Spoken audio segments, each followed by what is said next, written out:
Kecerdasan emosional. Bayangkan sejenak, ada dua orang dengan kecerdasan yang sama tingginya. Mereka sama-sama pintar, sama-sama punya pengetahuan yang luas. Namun, dalam perjalanan hidupnya, yang satu berhasil membangun relasi yang sehat, karir yang stabil, serta kebahagiaan batin, sementara yang lain terjebak dalam konflik, mudah marah, stres, dan sering gagal bekerja sama dengan orang lain. Apa yang membedakan keduanya? Bukan IQ mereka, melainkan kecerdasan emosional. Kecerdasan emosional, atau sering disebut EQ, adalah kemampuan untuk mengenali, memahami, dan mengelola emosi diri sendiri, sekaligus mampu memahami dan memengaruhi emosi orang lain. Konsep ini pertama kali dipopulerkan oleh Daniel Goleman, seorang psikolog dan penulis terkenal. Menurutnya, dalam kehidupan nyata, kesuksesan seseorang jauh lebih banyak ditentukan oleh EQ ketimbang IQ. Karena sebesar apapun kecerdasan logika kita, tanpa kendali emosi, hidup seringkali berantakan. Mari kita uraikan lebih dalam. EQ terdiri dari beberapa aspek penting: kesadaran diri, pengendalian diri, motivasi, empati, dan keterampilan sosial. 1.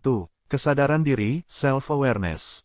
Ini adalah fondasi utama. Seorang yang punya kesadaran diri mampu mengenali apa yang sedang ia rasakan, mengapa ia merasakannya, dan bagaimana perasaan itu bisa memengaruhi perilakunya. Misalnya, saat sedang marah, orang dengan kesadaran diri akan menyadari, aku sedang marah karena perkataannya menyinggung harga diriku. Kesadaran ini mencegah kita bereaksi secara impulsif. Dengan kata lain, kita tidak dikendalikan oleh emosi, melainkan kita yang mengendalikan emosi itu. 2. Pengendalian diri, self-regulation. Setelah menyadari emosi, langkah berikutnya adalah mengendalikan emosi tersebut. Ini bukan berarti menekan atau menolak emosi, melainkan mengelolanya dengan sehat. Misalnya, ketika merasa cemas menghadapi presentasi, orang dengan EQ tinggi tidak akan panik, melainkan mengatur napas, menyiapkan diri lebih matang, dan menyalurkan kecemasannya menjadi energi untuk tampil lebih baik. Pengendalian diri membuat kita tetap tenang di bawah tekanan dan tidak mudah terprovokasi. 3. Motivasi. Motivasi dalam konteks kecerdasan emosional bukan sekadar soal mengejar uang atau prestasi. Lebih dari itu, motivasi adalah dorongan batin untuk terus berkembang, untuk bangkit setelah gagal, dan untuk melihat setiap tantangan sebagai peluang. Orang yang punya motivasi emosional tinggi tidak mudah menyerah. Mereka mampu berkata pada dirinya, aku gagal kali ini, tapi kegagalan ini adalah pelajaran untuk sukses berikutnya. 4. Empati. Inilah kemampuan merasakan apa yang dirasakan orang lain. Empati bukan sekadar mendengar, melainkan mencoba menempatkan diri pada posisi orang lain. Dengan empati, kita bisa memahami kesedihan, kegembiraan, atau kecemasan orang lain tanpa harus diucapkan. Empati membangun hubungan yang kuat, menumbuhkan rasa percaya, dan mengurangi konflik. 5. Keterampilan sosial, social skills. Aspek terakhir adalah kemampuan berinteraksi secara sehat dengan orang lain. Ini mencakup komunikasi yang efektif, kemampuan bekerja sama, menyelesaikan konflik, hingga memimpin dengan bijak. Orang yang punya keterampilan sosial tinggi biasanya disukai banyak orang, bukan karena mereka selalu menyenangkan, tetapi karena mereka tahu bagaimana bersikap dengan tepat dalam berbagai situasi. Sekarang, mari kita renungkan. Di kehidupan sehari-hari, berapa kali kita terjebak dalam masalah bukan karena kurang pintar, melainkan karena kurang bijak mengelola emosi. Seorang pegawai yang marah kepada atasan mungkin kehilangan pekerjaan. Seorang pasangan yang tak mampu mengendalikan cemburu bisa kehilangan hubungan. Seorang pemimpin yang tak punya empati bisa kehilangan kepercayaan pengikutnya. Semua ini bukan karena IQ rendah, melainkan karena EQ yang lemah. Kecerdasan emosional juga sangat penting dalam dunia kerja modern.